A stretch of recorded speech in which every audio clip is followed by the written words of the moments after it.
Hi, welcome to NYP Music Theory. How do I identify modulation with no new notes in the soprano? Let's look into it.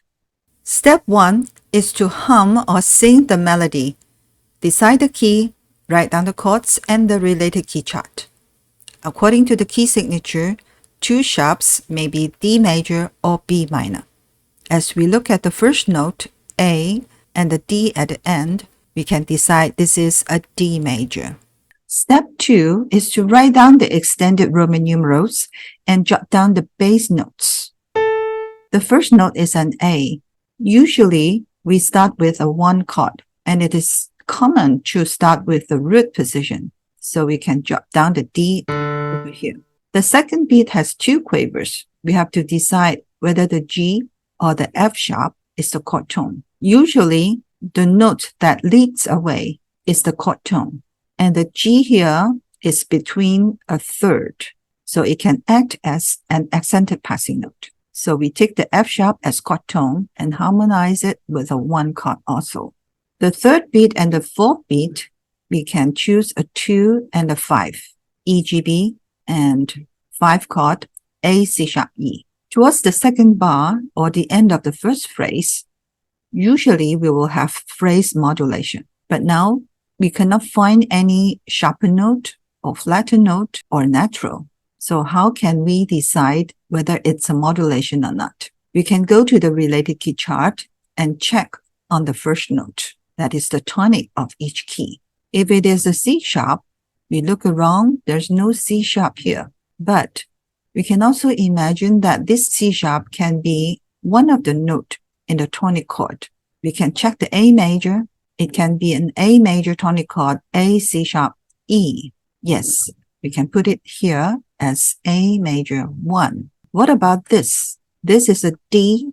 It is the fourth note of A major, or the subdominant note, and it can appear as the seventh note in the 5-7 chord, E, G sharp, B, D.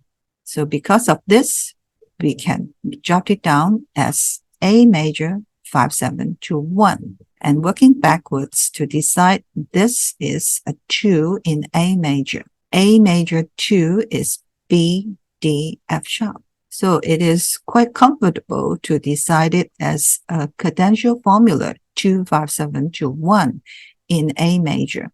Of course, the G sharp here must be in either alto part or tenor part. Then as we move backwards, this can be a pivot chord. D major 5 is equivalent to A major 1. So we settled the first phrase with modulation to the dominant key, but no new notes in the soprano line. Then the second phrase is just going back to D major. As we can observe at the end, it's a typical 1C5-1 or typical cadential formula. Fa, mi, re, do. It can be 2, 1C5-1. Then as we move backwards, we have some passing note here. We can take this as a pivot chord, A major, 2B to 2. The C sharp is passing note. Then fit with the melody with contrary motion. We can take this 2 in A major as a pivot chord back to D major. 6, 1B, 1, 2, 1C, 5, 1. At this moment, we can also check parallels. If there are parallel fifth and parallel octaves, we have to make amendment.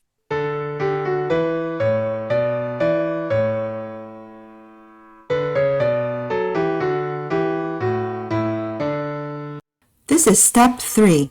Fill in the inner parts, that is alto and tenor. The first chord is D major 1. We have the D and the A for bass and soprano. We need another root because one chord is usually double the root, D, D, F sharp, A. The second chord is also a 1 because we take the F sharp as a chord tone and the G is an accented passing note. So D, D, F sharp is being delayed, so we won't put the F sharp in the inner part. And the tenor will just go down to the fifth, D, D, F sharp, A. The third beat is a 2 chord, which I double the third, E, G, G, B. But immediately we can see that there is a mistake of overlapping. If we are doing in the process, we can immediately change the chord. But let's say if I miss out the mistake, I can do amendment later on in step 4. Let's put it aside first. Next is the 5 chord A, C sharp, E, double the root. And take this 5 chord as a pivot chord, equals to A major 1. Second bar will go to 2, 5, 7, 1 is a typical cadential formula. 2 chord we can double the third, so this is B, D, D, F sharp. Check the parallels immediately. 5, 7, E, G sharp, B, D. I have to omit the fifth because visually I can see if there is a B in the tenor, it will cause parallel fifth. So I double the root, E, E, G sharp, and the 7 is given on top. 5, 7, 2, 1, A, C sharp, E.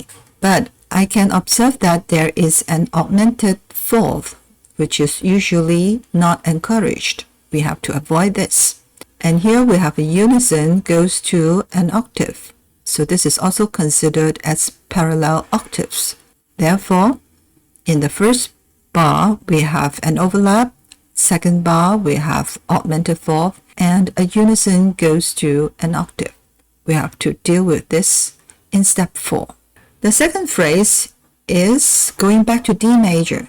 We take the A major to B to 2 with the passing note here, and going back using the 2 as a pivot chord to D major 6, then going back smoothly to D major 6, 1B and a passing note here, and a 1, 2, 7, 1C, 5, 1. Just make sure the 2, 7 is prepared by the previous chord tone. A D goes to D, which is the 7th note in this 2, 7 chord, and then a typical ending of 1C, 5, 1.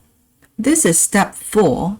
We can add decorations, make amendments, or even change chords, and then a final check. D major, I add in a passing note between this third, and then this time, just now we said there is an overlap in this part. So I want to change a chord here to 6, because when I observe all the way, I have used a lot of 2s already. So let's change to a 6 chord here, B, B, D, F. Now, the overlapping is soft. When we have a 6 to 5, take note that there will be easily get parallels. Like the alto F sharp goes to E. If there is no D here, the F sharp goes to E, and the bass B goes to A. It will cause a parallel fifth over here. So in order to avoid this, I use the method of swapping the inner part or using subsidiary harmony note. The F sharp goes down to D, and this D goes down to F sharp. And now we can see that D to E is going up, B to A is going down. So contrary motion, and it is a third goes to a fifth. No more parallels. 5 chord is A, C sharp, E. Then I add a passing note and insert the G sharp to make it a prompt to make sure at the end is modulating to A major. So going down to F sharp, which is A major 2, and here is the pivot chord. 2, 7, B, D, D, F sharp. 2, we can double the third. Then the 7 is later in the second half of the beat. B, D, F sharp now change to A. And at this moment, I can insert this suspension, 4, 3 suspension. The A delay the chord tone G sharp here. So the 5-7 chord is E, G sharp, B, D. But the B is the fifth, can be omitted. So finally, we have this 5-7-2-1. Leading note to tonic, keep the same note. The 7th note resolve downwards. After the first fermata, you can see I have passing note here in the alto part, and then not much difference. Just add a dotted rhythm at the end. D, delay the C sharp, and this A, insert a passing note, G, F sharp. And now finally, I will demonstrate another option, that is using a tonicization towards the end. It's this part, F sharp to G, just 2 notes. I can imagine this looks like the leading note F sharp to G major. And G major is the subdominant key of D major. So it is possible to have a transient modulation, or we can call it tonicization. If it is G major, I can harmonize it with D, F sharp, A, C natural, which is the 5/7 in G major. Then resolves to G major, 1, G, G, B, D. And now we label it as tonicization. It's a 5/7 of 4 because this GBD chord is the 4 chord in D major. So here is the tonicization or transient modulation. All right. And in the first phrase, I will just demonstrate if we forgot about modulation here, or we didn't observe modulation here, it will sound like D major 4 1C 5. It's like imperfect cadence. But it will be good if we can combine the first half of this step 4 and then the second half of the final option, that is with tonicization. Then I'm sure you will get higher marks. All right, next time I hope you can identify modulation or tonicization even without any accidentals given in the soprano.